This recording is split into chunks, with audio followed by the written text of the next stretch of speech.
Chicken mutton বিরিয়ানির পরিবর্তে কখনো সখনো ভেজিটেবলস দিয়েও কিন্তু এরকম একটা বিরিয়ানি করে নেওয়া যায়। পছন্দের ভেজিটেবলস কেটে নিন তার জন্য।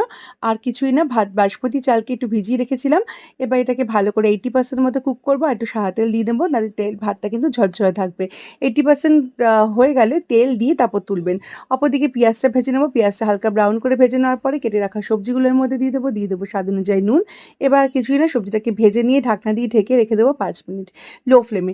5 মিনিট পর ঢাকনাটাকে তুলে দিয়ে দিচ্ছি টমেটো, কাঁচা লঙ্কা, বেসিক গুঁড়ো মশলা, তার সাথে একটু বিরিয়ানি মশলা আর একটু চিনি স্বাদ অনুযায়ী। এবার মশলাটাকে ভালো করে কষিয়ে নেব সবজির সাথে। তারপরে এই 80% সেদ্ধ করা ভাত দিয়ে একটু কেওড়া জল, গোলাপ জল, একটু দুধ, একটুখানি ফুড কালারের মধ্যে মিশিয়ে দিয়ে একটু বিরিয়ানি মশলা উপর দিয়ে ছড়িয়ে দমে রেখে দেবো 15 মিনিট লো ফ্লেমে। তারপর খুলে পরিবেশনের পালা। এরকম একটা রেসিপি কিন্তু চিকেন কষা, মাটন কষা বা ফিশ কারিয়া দিয়ে খেতে কিন্তু অসাধারণ লাগে। ট্রাই করতে পারেন যে কোনো অকেশনে এরকম একটা রেসিপি, ফ্রাইড রাইসের পরিবর্তে।